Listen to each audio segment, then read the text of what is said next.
Is this thing on, man? What up, Joe? It's No Home TV back with another boxing video. Oh, man. I swear to God, we as boxing fans just can't get a break, can we? I would say that, out of this last crescendo card, this Riyadh season card that Turki Al-Sheikh put together, the card that everybody is calling the best boxing card in history and all this other shit, that the one fight I think that people were most interested in is now not happening.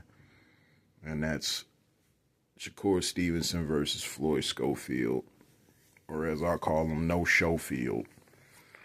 Goofy motherfucker, man. It's just, I don't know, him and his weirdo fucking pops just been, I don't know, they just been kind of, in and out with this fight. Like all week, it's like they've been talking all this junk, in these interviews, and they just seem very flighty, man. You know what I mean? Like, they seem like they knew that they bit off a little more than they can chew, and of course, at the last minute, now all of a sudden he's sick. He's sick and he's in the hospital. You got, you got the father. I call him Auntie Schofield, man, because dude just too fucking zesty for me, man. I just, I ain't trying to get down on a brother or nothing, but he just seems zesty as hell. I call him Auntie Schofield, just joking. But this mother talking about, yeah, they poisoned my son. Snack has something to do. You see what I mean about that snack shit, man? Y'all got that bullshit from Ryan Garcia and his conspiracies. Now everybody uses that as an excuse. Now that, Victor Conte got a lot of black fighters over there. When Victor Conte had the snack thing really popping, when he had like the commercials and all the fighters popping up before, each boxing video that you would click on. He had the little, ads and shit, and you had the fighters like running and, showing how they, get down with the snack supplements. Wasn't nobody saying nothing. Ever since Devin Haney got on it, it was just like everybody found an excuse to hate on Haney. And everybody teamed up with Ryan to hate on Haney and everything that Haney was dealing with. And so now you got the Schofields who didn't think that Ryan Garcia was racist or said anything or did anything racist. They're using them same talking points. I find it ironic. I'm really fucking pissed off about this, man. This is a fight I wanted to see, even though I felt like Schofield was a little green. I felt like it was going to go a little bit like David Morrell versus David Benavidez, but I felt like Shakur was going to put on a little bit more of a masterclass performance. But at the same time, we had questions because, Shakur's hands seemed kind of brittle. And not only that, but he enlisted all these, he assembled the Avengers to, help him in camp and, everything, leading up to this fight, which I'm sure is just because he didn't want to look bad in Riyadh season. And all the eyes that are going to be on this card, considering everybody was hailing it as the best boxing card in history.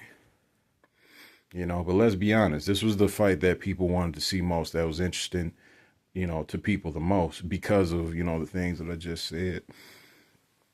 But, man, I he called it, man. I mean, even the first press conference, Floyd didn't show. And, now it's just, like, the fight's not happening. Shakur kept saying that, yeah, they're making all these excuses. They keep lying. They keep saying that they know me. They don't know me. They keep lying, talking about, I had someone break in their house and steal a passport. All kind of weirdo shit, man. Coming from his zesty ass pops, Auntie Schofield. And they just kept trying to use that as, as the driving force. And they, oh, Shakur, why you pulling out all the stops for little old us? You must be cheating. Is this, that, and the third? And then he said that, they poisoned his son's food. Then they said that Shakur's masseuse, some lady rubbed some oil or some shit on him, and that's what made him say, like, what the fuck is going on, bro? If y'all got cold feet, bro, just come out and say that y'all got cold feet, man. Don't be out here making up all these fucking lies, man, to the public. Insulting our intelligence, man. We deserve more than that as boxing fans. But the quote-unquote last crescendo now, supposedly Shakur's still going to fight. We just don't know who they're going to slot in there at the last minute. You know, even if it is someone who was training for somebody else for a different fight, it's like, you know, we're not going to want to watch that fight, man. We're not going to be that interested in that fight. And y'all can probably move that a little closer to the front now. You know, you got Big Bang Zhang versus Kabayel. That's going to be a decent fight. I got Kabayel, man. You know, Zhang is good. You know, Zhang has done some wonderful things, you know, in the sport. Destroying Joe Joyce twice, you know, arguably beating Hrgovic, but they gave, you know, the nod to Hrgovic, going in there and, you know, smashing out Deontay Wilder. Even though I felt like he stepped on his foot when he turned around, I just felt Wilder was done anyway, just mentally. Then he goes in there and gets outboxed, even after dropping Joseph Parker. But Kabayel's young, strong, and I think that a lot more durable, and is known to be a upset puller himself. So I don't know. I think Kabayel's gonna beat Zhang. Then you got Batuatsi or Batuatsi, I don't know, I can never pronounce his name, versus Callum Smith. Callum's on the decline. I never really thought much about him. Batuatsi's on the uptake, so I'm picking him to win. I don't really know by knockout or decision, but you know, that's that English, you know, fighting shit. You know, no disrespect. It's just I don't really hold y'all to much regard. Then you got Carlos. Then you got Vergil Ortiz versus Madrimov. I guess that's the second, you know, most interesting fight on that card. In my opinion, that's a good fight. You know, Madrimov coming off of his loss to Terrence Crawford, but putting up a good fight. And, you know, Vergil Ortiz coming off of his, you know, what I arguably was a loss to Boachuk. But, you know, we'll see what happens, man. I think that if I had to pick, I say that oh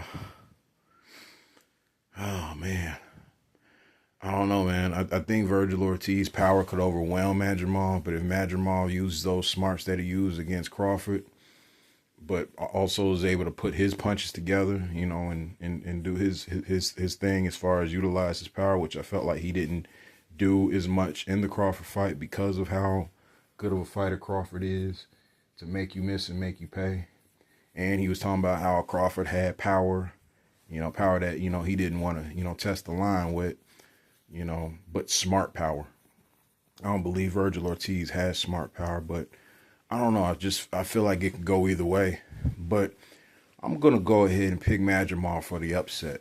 I could be wrong. It's two left shoes, but that's what I'm picking. Carlos Adames, you know, who's been a contender for a minute now, versus Shiraz, who's been on a tear. I think Shiraz might take it, but Adames is a very, very good fighter. So that should be an interesting matchup as well. Then it was supposed to be, you know, I'm picking Shakur over whoever they replace Schofield with. Even if Schofield was to have made the fight, I still would have picked Shakur. You know, Schofield, I don't know where you go from here, bro. Like, are you gonna try to fight Shakur again down the line? Y'all gonna look like suckers from here on out. You can't pull out this last minute of the fight and run your mouth as much as you did. Like, if you was sick, bro, I'm gonna be honest, you damn near should have took your ass in there anyway, bro. Like, and tried to fight on some Jordan, you know what I'm saying, some Michael Jordan scoring, you know, 60 type shit. You know what I'm saying? Like, I don't know, bro. It's just you fucked up in the game, man. I hope you really are sick, bro, because your career gonna be sick. Then you got, of course,